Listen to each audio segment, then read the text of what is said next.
Shields up, Iron Breakers. Rurikhan here, coming at you with another video, and today we're going to be talking about Paragon. Now, for those of you that aren't aware, and in the interest of full disclosure, I have a bit of a relationship with the Epic Games team behind Paragon. I've been flown out on 3 different occasions so that I could provide feedback on the game and participate in certain events related to Paragon. This is not something that I've hidden. I've always talked about it openly in my videos, but I just wanted people to know because of the subject that we will be discussing today, because we are going to be talking about Paragon. Now, for those of you that do not know what Paragon is, it is a free-to-play MOBA. It is a game that I've enjoyed quite a bit. It is also a game that I've kind of fallen out on the past couple of months for one specific reason. And we're going to be talking about that specific reason as we go through this video. Now, the very first thing that I would like to bring up is that there is a Reddit post, which is an official Reddit post, that they've titled an open discussion on where we're at. Now, if it was up to me, I would probably have not posted this particular Reddit post because it shows that there is quite a bit of insecurity in regards to the future of the game itself by the development team, which now kind of just passes that insecurity onwards to the small community that is currently playing and engaging with the game. And that, in my opinion, is a bit of a problem because it is going to compromise even more the chances of Paragon's success. But anyway, moving onwards, I'm going to be reading this particular post for you guys. Hey everyone, we know you have a lot of questions about the future of Paragon. We care deeply about this community and we know this is important to you. So here's a summary of where we are. Going from Legacy to Monolith to a new card system and all the changes in between, our efforts have always been focused on growing the game. While each of these incarnations has been beloved by a core community, none has been large enough to achieve mainstream success. This, combined with the humbling success of Fortnite, has caused us to question if we have a good path to grow Paragon and make it thrive. Work on Paragon continues. V45 ships this week with both hero and card balance, as well as stability improvements. However, progress has been slower lately for 2 reasons. First, the team's time is split between immediate improvements and long-term efforts, so there's less visible progress. Second, a number of Paragon team members jumped onto Fortnite to help sustain the game as it has grown far larger than anything in Epic's past. So, before we continue, this is something that I want to kind of tackle here a little bit. I mean, the simple fact that you are comparing Paragon with Fortnite, I mean, these are 2 extremely different games, and I think they could both be successful, even in their different arenas. Like I've said in the past, I love Paragon. I think it's one of the best MOBAs out there. And the biggest problem that I've always had with Paragon is, in my opinion, the main reason why Paragon is failing. Now, something that the Epic team has done around Paragon is they would actually have these weekly meetings where you would meet with several members of the community and talk about the game and the changes that are coming to the game and all of these new things that they were working on and how the systems were evolving and all that. And I always thought it was fascinating to be in those meetings and talk about that kind of stuff. But eventually I got to a point in those meetings where I just kind of stopped attending.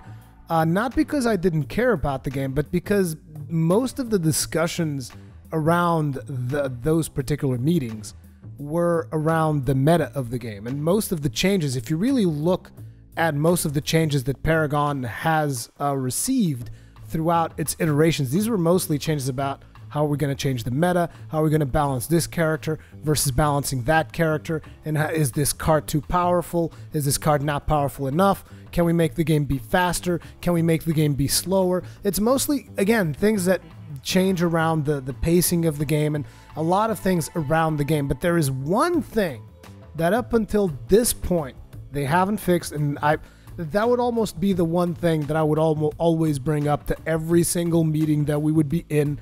And it was always like, oh, we're working on that. We're working on that. But it's like, it would always seem it was something that was like way further down in the back burner, right? Which is why I was like, look, I'm not a top tier player. So all of this meta discussion about whether or not Twin Blast should deal this much damage, or Steel's ult needs to be nerfed, or this other thing, is like, that kind of stuff does not affect me that much as a player because I'm not shooting for the top tier. I'm just shooting to have fun. I am the casual player when it comes to MOBA games. I like playing them for fun, for something that I can play for a little while, not worry too much, enjoy myself, and then go play something else. That's my point of view on MOBA games. So my main concern was always matchmaking, because I've always felt that the matchmaking in Paragon is terrible. And I'm not just saying that because I would lose a bunch of matches, it's because it would happen both ways. Sometimes I would completely destroy the enemy team. I mean, me and my team would just like destroy the enemy team. Like, they wouldn't even stand a chance. Like, we would be killing people. Like, I'm talking 50-0 in terms of deaths, okay? Those were the kind of matches that I would get sometimes. Other times, it would be the complete opposite.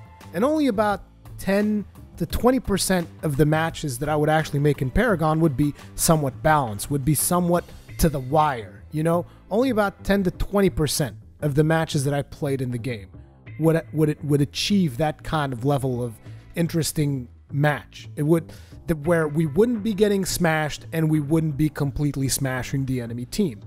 And if you take a look at that, it's like, wow, that's a really small percentage of matches to be balanced, you know? It's like, so what happens when new players come along? And trust me, I am someone who brought a lot of new people into Paragon. I was constantly trying to get my friends. I was trying to get Squadron to play Paragon. Back when I was still in Squadron, I was trying to get friends that I play games with in real life to play the game. And it was never interesting because the matches were always completely fucking skewed. Like, you want to try and convince your friends to play the game when you team up with two of your friends and you just get completely destroyed. And you guys might be thinking, oh, Rurikhan, but that's because of the MMR of your account. No.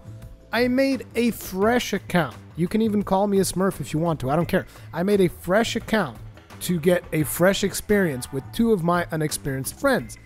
And we were still getting match made against teams that would just like completely decimate my friends. Out of probably 10 matches or maybe even 15 matches that I've done with my real life friends, they might have achieved 2 victories because the enemy teams would always be way better.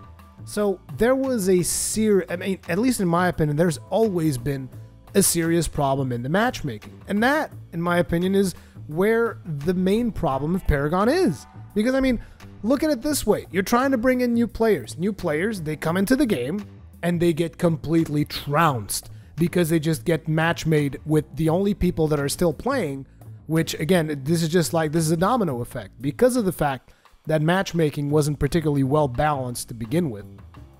Now you have new players coming in, getting match made with the people who are already playing the game for God knows how many hours and getting completely destroyed because they still haven't learned the new mechanics and all of that stuff. And after they get destroyed a couple of times, they're like, well, I guess the only people that play this game are these kinds of people, so there's no casual gamers like us, or maybe gamers that are just starting out, so there's no interest in playing the games. And so you would basically have constantly new players coming in, getting completely destroyed, and leaving the game forever. And it's like, I mean, until you fix the matchmaking, which should have been, in my opinion, one of the first things to fix, because that, you need to first get an established base of players. Like, who cares if Twin Blast is overpowered? Who cares if Gideon is overpowered? That doesn't matter unless there's enough people actually playing the game. That to me has always been the biggest problem. And it's like, I would play the game, and me and Hengist were the only 2 squadron members that actually got into Paragon. And even Hengist got to a point where it was just like, dude, we're just getting, even us who had a basic understanding of the mechanics of the game and knew how to play, we would still constantly be going up against sometimes 5-man pre-mates. And you're like, what? we're queuing as a 2-man and we're getting match made against a 5-man pre-mate because we won the previous match or something. It's like, how's that in any way, shape, or form fair? So that's where the problem is. And now when you start putting up a post like this and you're talking about Fortnite and the ridiculous success that Fortnite has experienced because of the Battle Royale mode and because of the current prevalence with Battle Royale and PUBG's Battlegrounds, and fucking everyone and their mother wants to have a Battle Royale mode right now. I mean, I can't wait until we get the Dark Souls Battle Royale edition. Luckily, Miyazaki doesn't follow those silly trends. But it's like, that's a serious problem, you know? Then the post goes on to say, here inside Epic, we're talking about the future of Paragon in pretty much the same terms as you're talking about it. The core challenge is that of new players who try Paragon, only a small number continue to play regularly after a month. Gee, I get why. I wonder why, you know? I'm pretty sure that the matchmaking fix hasn't been implemented yet, at least as far as I'm aware. Though Paragon has evolved, no iteration has yet achieved that magical combination of ingredients that make for a sustainable game. I mean, here's another problem that they've introduced with the new card system. That thing is so complex. Like, maybe it's easier for a player who's coming in fresh, but like for someone who's been playing with the old card system, when I saw how the new card system worked, I was like, well, it looks like it's better, but goddamn if it isn't complicated as fuck to figure out. Not to mention, building decks actually felt harder after that stuff. It was already hard to build a deck. After the new cards came in, it felt even harder. But anyway, as an aside, the problem isn't marketing or how to make money with Paragon. We have good ideas that would solve those problems if we can find a way to make Paragon grow. Over the next few weeks, we'll be figuring out if and how we can evolve Paragon to achieve growth and success, and trying some things internally. In the meantime, Paragon's release cadence will be slower. So if you guys remember, Paragon was receiving new heroes, I think it was every 3 weeks, right? It's like hashtag every 3 weeks, new hero. So that's probably going to start being a little bit slower. We welcome your thoughts on what we should do. Like you, the team is deeply passionate about Paragon. Like you, we would love to find a path that works. And like the community at large, we are not at all in agreement what could place Paragon on a fundamentally better path for all. We will always be transparent with the community, and this is where we are right now. As we have more information, we will share it with you. Now, I hope that I'm not being too harsh, because like I said, I love the people behind this team. They're super nice people. I've gotten to hang out with them at events and stuff. It's been fantastic. It's been a fantastic experience to watch the Paragon development, but it's like, look, you guys, I said it. Every single feedback meeting that I would be into, just as the meeting was about to end, I'd be like, hey guys, what about that matchmaking? Oh yeah, we're working on that. Well, there you go. I mean, until you fix the matchmaking, you're not going to get new players. And you have an even worse problem now, which is the current system. I haven't even played the game for a long time, pretty much since the last evolution of the card system and stuff, which has actually been a couple of months ago. I've done a couple of streams since then, but after a while I stopped playing it because of the matchmaking issues. It's like, look, you got to fix the matchmaking, and after fixing the matchmaking, the other thing that you got to fix is the complexity of the card system. It needs to be more simple, and I'm not saying that it needs to be super dumbed down or anything, but like, look, you're talking about, oh, we're going to put this stat, which the more you get into the stat, then you get these gems, which you'll have to pick 5 gems at every 3 levels, 4 levels or something like that. You got to pick a specific gem to put in here, and then that gem is going to give you this specific bonus. And then on top of that, you have these cards, and these cards are going to require a certain amount of this stat. Look, it's too much. Like, you need to keep things simpler. I know that I'm not saying the system is bad. I'm saying it's too complex to get newer players into the game. Like, when I'm talking about how this is probably one of the more complex games that I've played. Like, this to me, the systems in Paragon right now are more complex than figuring out the combat system of Xenoblade Chronicles 2. And the combat system in Xenoblade Chronicles 2 is pretty fucking complex. I can guarantee you that.